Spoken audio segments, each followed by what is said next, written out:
Hey guys, welcome back to the Knife Life. It's almost the end of 2020 with 2021 coming in, so in order to celebrate, I'm going to attempt to savor this bottle of champagne.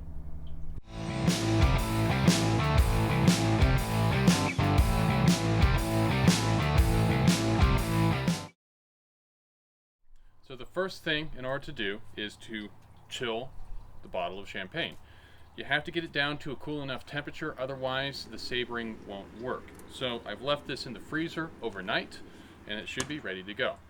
Next thing is to make sure and remove all of this wrapping here. And try not to get any portion of yourself over the top of the bottle, just in case.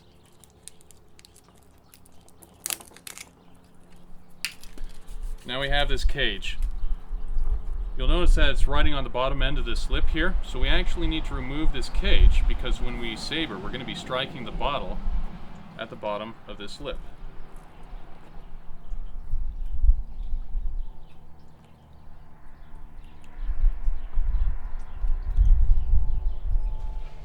And with that removed, we're ready to begin our sabering.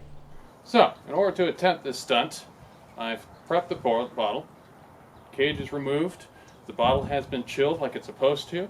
Unfortunately, I don't have a saber at this point in time, but I do have this, and this should be quite sufficient. So, safety goggles, gloves, because I've never done this before.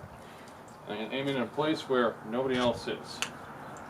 Now I need to find the back seam of the bottle. That looks like there.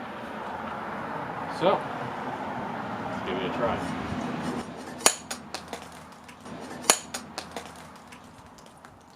First try.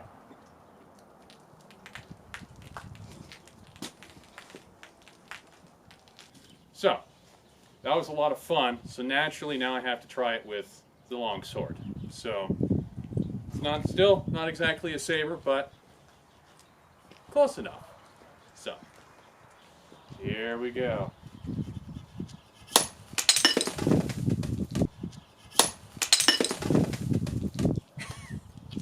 A little bit less successful that time. So, we had varying success, but I would say that worked out pretty well considering for the first and second attempt ever at doing this. So, in honor of the end of 2020, I present to you a bottle of frozen champagne. Not a great start to 2021. On to other stuff. So as I'm sure many of you have already noticed, this is not my usual recording setup. That is because I'm currently in the middle of a large move. I accepted a job out on the East Coast. I'm currently in the process of making my way out there. So what does that exactly mean for this channel? Don't worry, I'm still going to keep uploading videos. I might be a little bit slower than I have been, so instead of every week, it might be every other week with getting everything set up once I get out there. Now, I'm also not going to have access to this shop, so I'm not going to be able to do as many of the knife making videos that I was hoping to do. For a little while, things are going to be a bit scrambled. I'm probably going to be a bit slower on delivering on videos. I'm going to keep trying to do so. I do have a stockpile of footage that I got before all of this started, so keep an eye out for that. I have another interview with Michael Janich. I have an interview with Steve Rollert.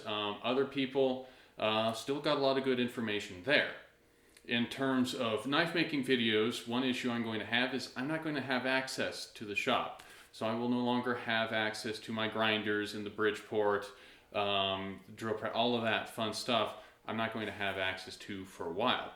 Hopefully, about 6 months down the road, once I get out there, I'll be able to get my own place and begin setting up a shop. And I'll take the opportunity to go through actually setting up a shop. So keep an eye out for videos on that. And we're going to start with just getting the grinders in and focusing more on forge work than I have been recently.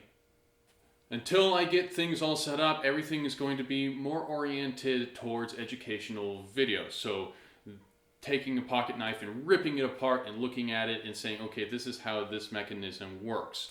More of my knife maker shorts. Also looking at historical blades. One of the videos coming up is actually about the socket bayonet. If you don't know what that is, I have an original one that we're going to be going over, its development, its history, and its service throughout all of the Western militaries. So there's still a lot of good material that will be coming out. Once I get to the point where I can focus on building a shop more, there's going to be a lot more videos in that category. How to set up the shop, what tools do you need, and we'll begin looking at how to escalate, essentially, from just the basic tools that you have and absolutely need up to the really greatest and best tools that you need as a knife maker. So for the beginning knife makers out there, that's definitely going to be something for you guys to look forwards to and hopefully get some information regarding that. So again, Happy New Year. Here's to a better 2021, and I'll see you guys next time. Stay safe and keep living the knife life.